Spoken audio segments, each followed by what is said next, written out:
요즘도 뉴스에는 생각하기도 싫은 소식들이 너무 자주 등장을 합니다.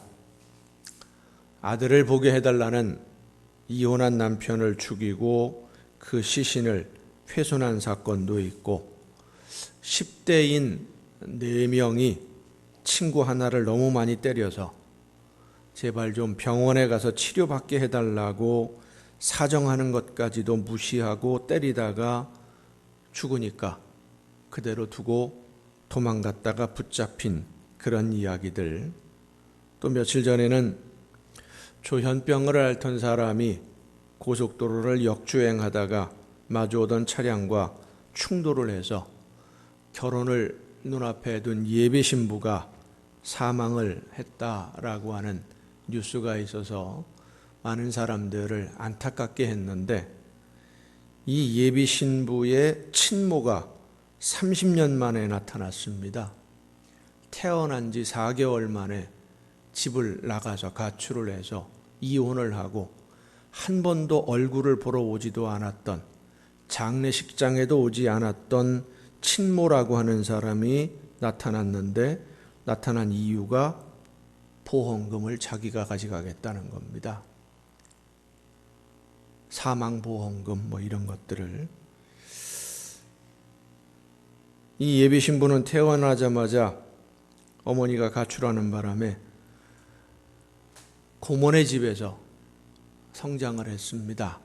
그 아버지마저 3살 때 돌아가셔서 고모 손에서 성장하면서 고모를 엄마로 알고 그렇게 성장을 해왔는데, 30년이 되도록 연락 한 번 없던 친모가 보험금 수령하기 위해서 보험회사에 다니던 직장에 퇴직금이니 이런 것들을 자기가 친권자니까 받아가겠다고 신청을 했다라는 거예요.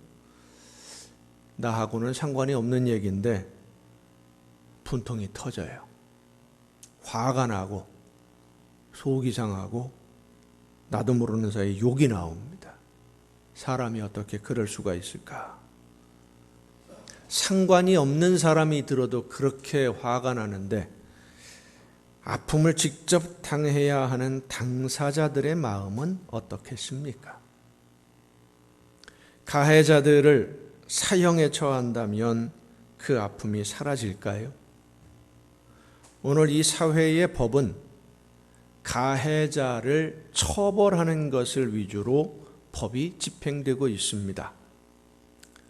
가해자가 처벌을 받으면, 어느 정도 벌을 받으면 피해 입은 사람의 상처가 회복이 될 것 같습니까? 아무리 처벌을 강하게 해도 피해자의 아픔은 그대로 남아 있습니다. 며칠 전에 뉴스에서, 인터넷에서 미국에서 나온 한 판결을 보게 되었는데, 미성년자를 성추행한 한 사람을 재판에 넘겨서 재판을 했는데, 재판을 쭉 하다가 보니까 미성년자를 10명도 넘게 성추행을 했어요. 그 사람에게 내려진 징역형이 1000년입니다. 1000년 동안 감옥에 가두어라. 1000년을 감옥에 가두어 두면 그 사람으로부터 피해를 입은 사람들의 상처가 회복이 되겠습니까?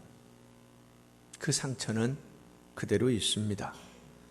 가해자를 처벌하는 법 집행을 피해자가 상처와 아픔을 이기고 회복할 수 있도록 하는 방향으로 이제는 바꿔야 하는 이유입니다. 법은 가해자를 처벌하는 것으로 만족할 것이 아니라 피해를 입은 사람들이 그 피해로부터 회복이 될 수 있도록 돕는 방향으로 법이 집행되어야만 합니다. 오늘 우리에게 주시는 말씀을 통해서 아픔을 치유하고 회복하도록 해주시는 하나님의 능력을 체험하는 우리 모두가 될 수 있기를 간절히 바랍니다. 고등학교 때 같은 반이었던 한 친구가 다른 친구를 많이 괴롭히는 것을 담임 선생님이 보았어요. 다른 친구들과 이렇게 조사를 많이 하다 보니까 지속적으로 계속해서 괴롭혔다라는 것이 드러났습니다. 그날 오후에 수업이 끝나고 괴롭히던 친구가 혼자 남아서 교실을 청소하는 벌을 받았어요.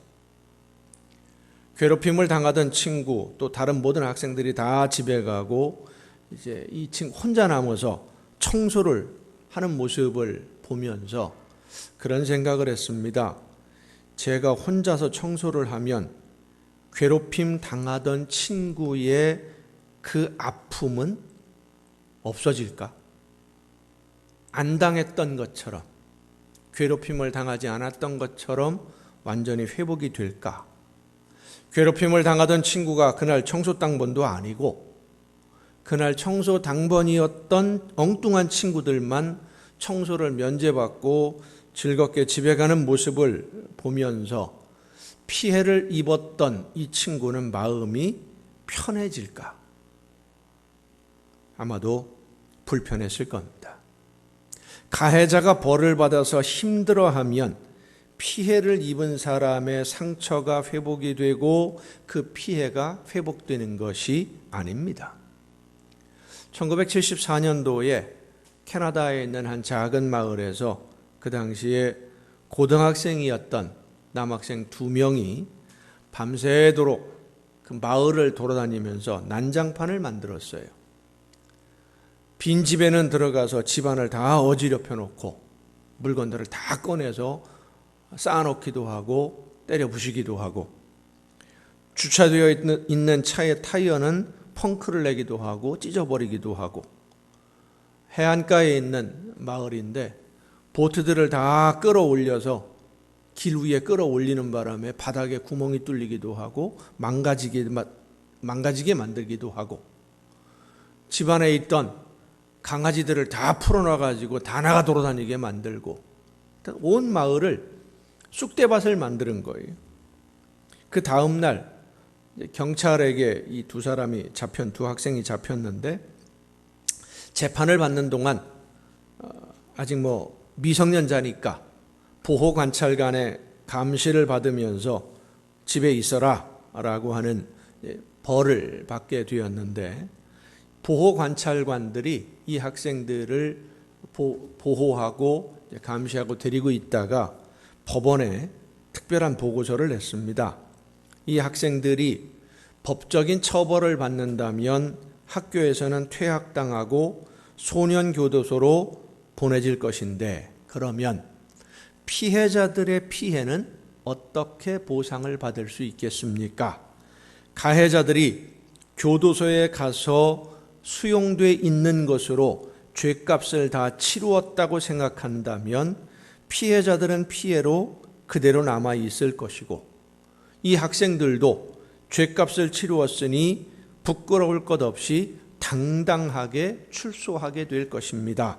그러면 법적인 처벌은 누구에게도 유익이 없는 것이 되고 말 것이니까 이 학생들이 피해자들과 만나서 왜 그런 일을 했는지 그리고 자신들의 행동으로 인해 발생한 피해가 무엇인지 그 일들로 인해서 사람들이 얼마나 힘들어하고 아파하는지를 직접 경험할 수 있도록 기회를 주시면 좋겠습니다. 라고 판사에게 요청을 했어요. 재판을 진행하지 말고 판결로 처벌하지 말고 사람들과 만나서 대화할 수 있도록 좀 해줬으면 좋겠다. 고민을 하던 판사가 그 보호관찰관들의 제안을 받아들여서 피해를 입은 주민들과 문제를 일으킨 학생을 한자리에서 만날 수 있도록 주선을 했습니다. 책임을 추궁한다든지 비난한다든지 꾸중한다 이것이 아니라 사실을 확인하기 위해서 어떤 아픔이 있었는지를 보여주기 위해서 모두가 모인 거예요. 그리고 그 모든 아픔들을 자신들의 눈으로 보면서 또 들으면서 아픔의 눈물을 흘리는 이웃들의 모습을 보면서 이 학생들이 자기들이 하는 행동으로 인해서 어떤 일이 벌어졌는지 발견하게 되었고 그 아픔들을 치유하고 회복할 수 있도록 할 수 있는 일이 무엇이 있는지 스스로 찾아보게 했어요. 어떤 일을 할 수 있겠느냐. 이 일들에 대해서 타이어를 다 찢어서 차를 망가뜨려서 그날 아침에 출근을 못하게 만들었고 그로 인해서 회사에 막대한 지장을 입게 되었고 어려움이 생겼는데 이 문제를 발생시킨 학생의 입장에서 어떻게 책임을 질 수 있겠느냐. 이 학생들이 자기들이 저지른 일이 얼마나 큰 아픔을 주었는지 확인하고는 그 피해를 입은 가정들을 일일이 방문해서 용서를 구하고 할 수 있는 대로 최선을 다해서 피해를 복구하기 위해서 노력을 했습니다. 그 결과로 이 학생들이 실제로 한 일들은 그렇게 많지 않았지만 그 마을 전체가 하나가 되고 서로 협력하고 협동하는 마을 공동체가 거듭나는 계기가 되었습니다. 우리가 오늘 주위에서 생각해야 될 것은 가해자를 처벌받아야 할 대상으로 보지 말고 피해자의 회복을 책임져야 할 사람으로 보아야 한다는 것입니다. 물론 피해자의 회복을 책임지려면 가해자가 자신의 잘못을 인정하는 것이 먼저 되어야만 합니다. 내가 무엇을 잘못했는지, 내가 한 행동으로 다른 사람이 어떤 아픔을 당했고 지금 어떤 고통을 받고 있는지를 알아야 되고 그리고 내 잘못을 인정해야 됩니다. 변명하지 말고. 오늘 본문 말씀을 보면 요셉이라고 하는 사람이 등장을 합니다. 우리가 잘 알고 있는 대로 요셉은 형들에게 미움을 받아서 노예로 팔려간 사람이에요. 형들에게 미움을 받아서 노예로 팔려갈 때까지 많은 일들이 있었지요. 아주 지독하게 편애를 하는 아버지로 인해서 마음이 상한 형들의 그 아픔을 생각하지 못한 요셉의 행동 때문에 그 형들의 마음의 상처는 정말 깊었어요. 나중에도 창세기 45장 이후로 넘어가면 47장, 48장에 또 그런 내용이 나오는데 이 아버지, 요셉의 아버지가 야곱입니다. 야곱이라고 하는 사람이 요셉의 두 아들을 데리고 오라고 해놓고는 그 요셉의 두 아들에게 축복 기도를 해줍니다. 아브라함이 이삭에게 축복 기도를 해주었고 이삭이 아들이 둘이 있었는데 야곱과 에서지요. 에서가 큰아들인데 이 야곱이 아버지로부터 하나님이 주시는 그 복을 자기가 독차지하고 싶어서 거짓말로 아버지를 속이고 형을 속이고 축복을 받았던 그 축복 기도를 요셉의 두 아들에게 해주는 거예요. 다시 말해서 요셉의 두 아들이 요셉 이 아들만이 내 진짜 아들이다 라고 마지막까지 편애한 사람이 야곱이에요. 그 나머지 10명의 형들과 그 동생 베냐민, 이 다른 11명의 형제들이 얼마나 마음이 아팠겠어요. 얼마나 속이 상했겠어요. 두 사람 중에 한 사람만 조금 더 해줘도 나머지가 소외감을 느끼고 속이 상하는 건데 12명의 아들이 있는데 하나만 이뻐하고 11명은 전부 찬밥 취급을 해버리니 얼마나 나머지 사람들이 마음이 아팠겠습니까? 그런데 그런 마음의 아픔을 생각하지 못하고 자꾸 고자질을 하는 거예요. 형들이 잘못한 것에 대해서. 뒤에서 눈앞이 아니면 나라님 욕을 할 수도 있는 거 아니겠습니까? 뒤에서라면. 그런데 그런 것을 전부 다 갖다 고자질하는 바람에 더 아픔을 당하게 만들고 꾸중을 당하게 만들고 여러 번 꾸중도 듣고 미움을 받은 형들이 피해를 입은 사람의 입장에서 생각해 보니까 화가 난 거예요. 그래서 가해자, 우리에게 피해를 준 사람이 누구냐? 요셉이다. 이 요셉에게 벌을 줘야 되겠다 라고 형들이 결정을 하고 한 행동이 요셉을 노예로 팔아버린 겁니다. 우리를 힘들게 만들었으니까, 나를 아프게 했으니까. 그러니까 요셉의 형들은 요셉을 처벌하는데 벌을 주어서, 고통을 주어서 처벌하는 방법을 선택한 것이지요. 여러분, 이 형들이 요셉을 노예로 팔아버림으로 인해서 마음이 편해졌습니까? 즐거워졌습니까? 행복해졌습니까? 아닙니다. 더 무거워졌어요. 더 힘들어졌어요. 더 큰 마음의 상처를 가슴에 지녀야만 했어요. 자, 그런데 노예로 팔려간 요셉이 많은 시간이 지나고 나서 애굽의 총리가 되어서 형들을 다시 만나는 장면이 오늘 우리가 읽은 이 본문 말씀이에요. 요셉이 피해를 입은 사람으로서, 이제는 피해자와 가해자가 바뀐 거지요. 노예로 팔려갔으니까 피해를 입은 사람으로서 자기에게 피해를 주었던, 아픔을 주었던 이 형들을 처벌할 수 있는 위치에 있게 되었을 때 요셉은 형들에게 고통을 주어서 벌하는 방법을 택하지 않습니다. 자기가 당한 그 방법대로 형들에게 갚지 않았어요. 요셉의 방법과 형들의 방법에는 어떤 차이가 있습니까? 그저 단순히 형들은 미움을 미움으로 갚고 요셉은 사랑으로 갚았다라고 하는 것만으로는 만족한 대답이 아닙니다. 요셉의 형들은 무엇을 먼저 생각했느냐? 누가 가해자인가? 누가 나에게 아픔을 주었나? 그러면 이 아픔을 준 사람에게 어떻게 벌을 주어야 되겠나? 이런 관점으로 접근을 해서 피해를 주고 해를 입힌 가해자를 처벌하는 방법을 찾았어요. 그런데 요셉은 누가 피해자인가? 어떤 피해를 입었는가? 이 관점에서 접근을 하다 보니까 요셉이 지금 피해를 입었는데, 실제적으로 보면 그렇지요? 노예로 팔려갔으니까 피해를 입은 거 아니에요? 그런데 애굽에서 노예로 팔려간 것 때문에 총리가 됐어요. 그럼 피해를 입은 거예요? 안 입은 거예요? 잘 된 거예요?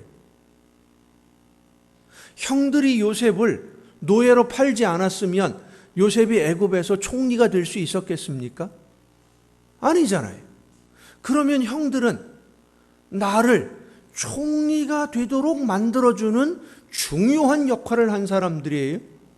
피해를 입기는 입은 것 같은데 어떤 피해를 입었는가? 결과를 따졌어요. 누가 피해자인가라는 관점에서 접근을 한 겁니다.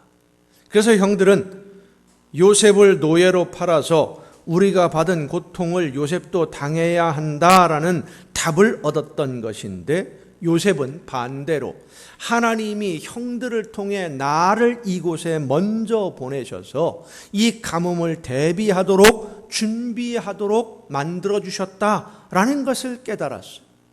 형들에게 복수가 아니라 형제 관계를 회복하는 방향으로 방법을 찾았던 것입니다.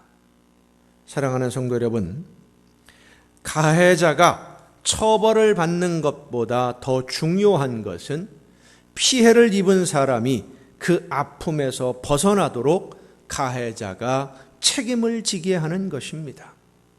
아픔을 준 사람이 자기의 잘못을 인정하고 아픔을 당한 사람의 아픔을 씻어주기 위해서, 상처를 치유하기 위해서 피해를 회복하는 방향으로 문제를 해결해 나가야 하는 것입니다. 오늘 대부분의 사람들이 어떤 문제가 발생하면, 사건이 일어나면 제일 먼저 생각하는 것은 누가 이렇게 했느냐입니다. 누구 책임이냐? 누가 책임을 져야 되느냐? 여론에서도 언론에서도 모두가 다 하는 얘기가 누구 책임이냐? 며칠 전에 동해안 쪽으로 북쪽에 있는 배 한 척이 슬금슬금 넘어와서 들어왔어요. 한국까지 들어왔어요. 말도 안 되는 일이 벌어진 거예요. 지금 있으면 안 되는 일이 벌어졌어요. 그 일이 벌어졌을 때 모든 언론에서 여당 야당 할 것 없이 모든 사람들이 한 얘기가 뭡니까? 누구 책임이냐? 누가 잘못했냐? 누가 책임을 져야 되느냐? 그 얘기만 하는 거예요. 그렇게 책임질 사람을 찾고 어떻게 처벌해야 하느냐라는 것을 따지는 동안 피해를 입은 사람들의 피해는 더 커져갈 수밖에 없어요. 위안부로 끌려갔던 분들의 피해 회복이 그렇게 수십 년이 지나도록 이루어지지 않고 있습니다. 강제징용으로 끌려갔던 분들의 피해도 그렇게 수십 년이 넘어가도록 아직 회복되지 않고 있습니다. 그리고 우리 민족의 가장 크고도 아픈 상처, 이번 주간에 6.25 69주년이 됩니다. 69년, 짧은 시간이 아닙니다. 정말 많은 분들이 아픔을 당했어요. 그리고 지금도 그 아픔으로 고통스러워하는 분들이 너무 많습니다.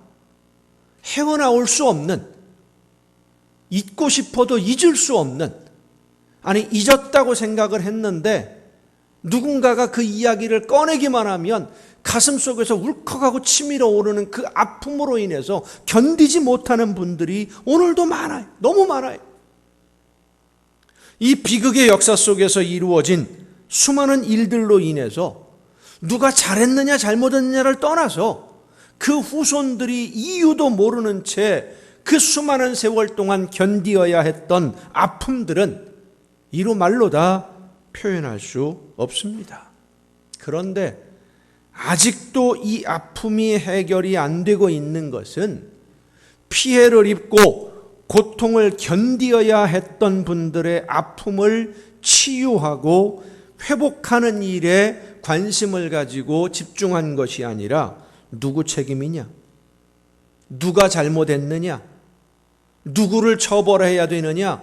이런 이야기에만 관심이 집중되어서 연약한 피해자들은 그 응어리진 가슴을 부둥켜 안고 그저 말없이 쓰러져 가고 있는 것이 오늘의 현실입니다. 피해를 입은 분들의 아픔이 외면되고 그 모든 아픔들, 왜 이런 아픔을 당해야만 하는지, 왜 이 큰 고통을 짊어져야 되는지 이유도 모르는 채 그저 혼자 고스란히 짊어지고 가는 거예요. 지금도. 하나님의 사랑은 회복을 추구하는 것이지 보복을 추구하는 것이 아닙니다. 처벌이 목적이 아니라 관계의 회복이 목적이고 사랑의 회복이 하나님의 뜻임을 우리는 잊지 말아야 합니다. 이제는 가해자 처벌이 아니라 피해자 회복을 생각해야 할 때입니다. 세월호에서 목숨을 잃은 수백 명의 가족들을 치유하는 일에 교회가, 믿는 성도들이 앞장을 서야 됩니다. 천안함에서 목숨을 잃은 수십 명 장병들의 가족을 위로하고 그 아픔을 치유하는 일에 교회가, 우리 믿는 성도들이 앞장서야 됩니다. 누가 했느냐, 가해자에게 어떤 책임을 물을 것이냐 하는 문제로 다투고 싸우지 말고 피해를 입은 분들, 자녀를 잃고 슬픔에 잠긴 분들을 어떻게 위로하고 회복할 것인지를 교회가 고민하고 기도하며 그들을 사랑으로 보듬어 안아야 됩니다. 물론 누가 가해자인지 누가 이렇게 했는지를 밝히는 것 중요합니다. 누구의 행위인지를 밝히고 진실을 밝혀서 책임을 묻는 것도 중요합니다마는 잘잘못을 따지다가 피해를 회복할 수 있는 시기를, 기회를 잃어버리면 안 되기 때문에 교회는, 그리고 믿는 성도들은 회복을 먼저 생각해야 됩니다. 며칠 전에 지방에서 일어난 사건입니다. 길을 가던 사람이 칼에 찔려서 쓰러져 있는 것을 보고, 피를 흘리는 것을 보고 시민들이 신고를 했어요. 제일 먼저 경찰이 연락을 받고 달려왔는데 피를 흘리면서 쓰러져 있는 사람을 보고는 119 구급대가 올 때까지 그대로 두었어요. 보호, 폴리스 라인이라고 그러지요. 사람들 접근하지 못하게 그것만 만들어 놓고 응급조치를 한다든지 인공호흡을 한다든지 이런 거 하나도 하지도 않고 손도 대지도 않고 구조대가 올 때까지 주변에 사람들이 접근하지 못하도록 통제만 하고 있었어요. 경찰이 온 이후에 한 20분쯤 지나서 119 구급대가 도착을 해서 응급 구호 조치를 취했습니다마는 이미 숨이 끊어진 상태였습니다. 왜 응급 조치를 취하지 않았느냐라고 사람들이 이야기하니까 제일 먼저 온 경찰이 하는 말이 이미 숨이 끊어진 것 같아서 현장을 보존하는 게 중요하다고 생각을 했다는 겁니다. 실제로 이분이 숨이 끊어졌는지 안 끊어졌는지 확인도 안 해보고 이렇게 겉으로 보니까 이미 죽은 것 같아서, 숨이 끊어진 것 같아서 현장만 보존했다. 사고가 발생해서 사람이 다치면 일단 사람부터 살리고 봐야 됩니다. 누가 했느냐, 누가 잘못했느냐 이거 따지느라 사람을 구할 시간을 놓치면 안 돼요. 교통사고가 났는데 차가 부딪혔는데 길 한복판에 차를 세워놓고 네가 잘했니 내가 잘했니 싸우고 있으면 안 되는 거지요. 더 큰 고속도로 같은 데서 그렇게 싸우면은요 더 큰 사고가 나요. 돌이킬 수 없는 사고가 납니다. 빨리 사람부터 구해놓고 봐야지요. 물론 응급조치를 해야 한다고 해서 다친 사람을 막 다루면 안 됩니다. 응급조치하는 방법을 따라서 일단 사람부터 살려놓고 나서 그 다음에 누구 책임이냐를 물어야 되는데, 누구 책임이냐를 따지느라 아픔은 고스란히 피해자들의 몫이 되어서 더 큰 아픔을 주곤 하는 것이 오늘의 현실입니다. 하나님의 사랑은 회복하는 사랑입니다. 책임을 따지고 책임에 따라서 벌을 주는 것이 목적이 아니라 아픔과 상처로부터 회복하는 것이 목적입니다. 그렇다고 죄를 지은 사람 처벌하지 말라는 말이 아닙니다. 죄를 지은 사람이 자신의 잘못을 깨닫고 피해를 입은 사람에게 용서를 구하고 피해를 입은 분들이 회복될 때까지 그 피해자의 입장에서 섬기도록 해야 됩니다. 이렇게 요셉과 같이 아픔을 주었던 사람들을 사랑으로 끌어안아서 사랑의 관계를 회복한 우리나라의 대표적인 분이 바로 손양원 목사님이에요. 여순 사건 때 사랑하는 두 아들을 잃었습니다. 사상이 다르고 신앙이 다르다는 이유만으로 손양원 목사님의 두 아들이 목숨을 잃었어요.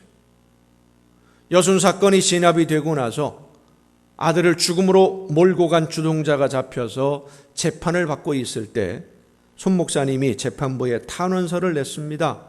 아들을 죽인 이 사람들을 용서해달라. 그리고 얼마 후에 석방된 이 주동자를 아들로 삼아서 그 아들로 아들이 사랑으로 변화되게 만들었어요. 먼저 세상을 떠난 두 아들을 대신해서 손양원 목사님의 아들이 되었고, 먼저 세상을 떠난 이 두 아들을 대신해서 복음을 전하는 목사님이 되었어요. 사랑하는 성도 여러분, 우리는 이웃에게 아픈 상처를 받기도 하고 또 상처를 주기도 하면서 함께 살아갑니다. 요셉이 형들 때문에 아픔을 겪었지만 요셉 때문에 형들도 아픔을 당해야만 했어요. 하지만 내가 당한 아픔과 피해를 갚는 방법은 완전히 달랐습니다. 형들은 자기들이 당한 것을 상대방을 응징하는 것으로 갚았는데 요셉은 회복을 추구했어요. 처벌이 목적이 아니라 회복이 목적이었습니다. 이것이 바로 은혜 받은 사람, 하나님의 은혜로 사는 사람의 모습입니다. 이제 이틀이 지나면 6.25라는 이 민족의 아픈 기억이 다가옵니다. 올해는 누구의 책임이냐를 따지는 것보다 피해를 입은 분들을 좀 돌아보고 그 아픔을 위로하고 치유하기 위해 교회가, 모든 성도들이 앞장서는 그러한 시간들이 되었으면 합니다.